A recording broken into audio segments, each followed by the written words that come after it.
क्या चंद्रयान 3 चांद से वापस आएगा? अगर हाँ, तो कैसे चांद से पृथ्वी पर वापस आ सकते हैं?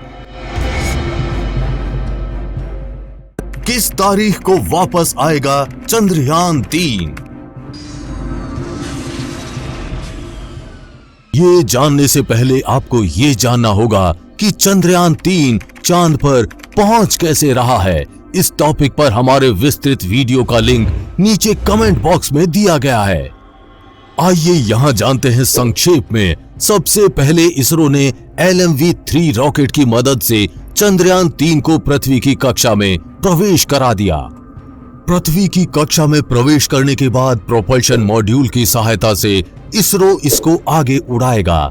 इसरो चंद्रयान 3 को पहले तो कुछ दिन पृथ्वी के चारों ओर घुमाएगा।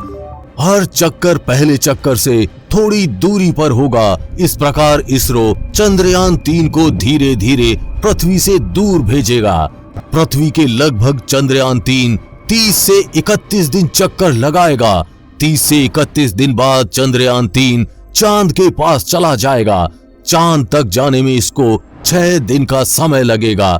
जब चंद्रयान 3 चांद की कक्षा में प्रवेश करेगा तो वापस से पृथ्वी वाली प्रक्रिया अपनाई जाएगी। चंद्रयान 3 को अब चांद की कक्षा में अंडाकार घुमाया जाएगा और धीरे धीरे चांद के पास ले जाया जाएगा। चांद की कक्षा में प्रवेश करने के बाद यान 13 दिन तक चांद के चक्कर लगाएगा।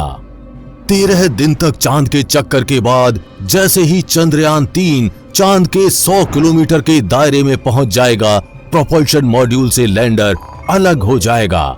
लैंडर अब अपनी कक्षा में अपनी स्पीड कम करने की कोशिश करेगा। करीब 40 से 42 दिन बाद लैंडर और रोवर चंद्रमा के साउथ पोल पर उतर जाएंगे। चंद्रयान 3 की चंद्रमा पर लैंडिंग 23 अगस्त की शाम 5:47 पर रखी गई है। उसके बाद रोवर चांद की सतह पर चलकर अपने प्रयोग करेगा। चंद्रयान 3 लैंडर के साथ गए रंभा और ILS 14 अर्थ डेज तक सक्रिय रहेंगे। उसके बाद वो चांद की जमीन पर ही लैंडर और रोवर अपने आप निष्क्रिय हो जाएंगे। इस मिशन का लैंडर और रोवर को पृथ्वी पर वापस लाने का कोई प्लान नहीं है। इसको इस हिसाब से डिजाइन नहीं किया गया है, लेकिन अगर इसको वापस लाया जाता है तो भारत भी अमेरिका वाली प्रक्रिया अपनाता। सबसे पहले रोवर अपने प्रयोग करने के बाद लैंडर के अंदर वापस आ जाता है। लैंडर रोवर को लेकर 100 किलोमीटर के उस दायरे तक उड़ता जहां प्रोपल्शन मॉड्यूल पहले से घूम रहा है। फिर वो उसके पीछे कुछ चक्कर लगाने के बाद प्रोपल्शन मॉड्यूल से जुड़ जाता और प्रोपल्शन मॉड्यूल उसी प्रक्रिया को अपनाते हुए जिसके माध्यम से इसको भेजा गया है पृथ्वी की कक्षा में ले आता। और फिर जैसे ही प्रोपल्शन मॉड्यूल चंद्रयान 3 को पृथ्वी की कक्षा में ले आता, पैराशूट के माध्यम से इसको समुद्र में गिरा दिया जाता और वहां से इसरो की टीम इसको रिकवर कर लेती। अगर चंद्रयान 3 वापस आता तो इसकी भारत पहुंचने की तारीख होती 16 अक्टूबर 2023, क्योंकि चंद्रयान 3 का चांद पर 23 अगस्त शाम 5:47 पर पहुंचने का अनुमान है। 14 दिन तक ये वहां रहने वाला है और अगर वापस आता तो चंद्रयान 3 को वापस आने में लगभग 40 दिन का समय लग जाता, जो कि पहुंचने में लग भी रहा है।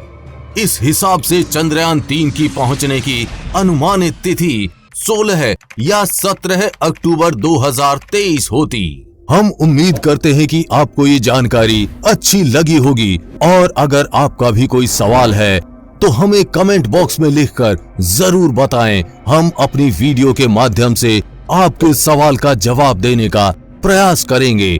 चंद्रयान 3 पर आगे भी अपडेट्स आती रहेंगी, इसलिए अपडेटेड रहने के लिए चैनल को सब्सक्राइब करके बेल नोटिफिकेशन ऑन जरूर कर लें। वीडियो को लाइक शेयर करना ना भूलें। जल्द ही मिलेंगे ऐसी ही इंफॉर्मेटिव वीडियो के साथ। तब तक के लिए बी हैप्पी, बाय बाय।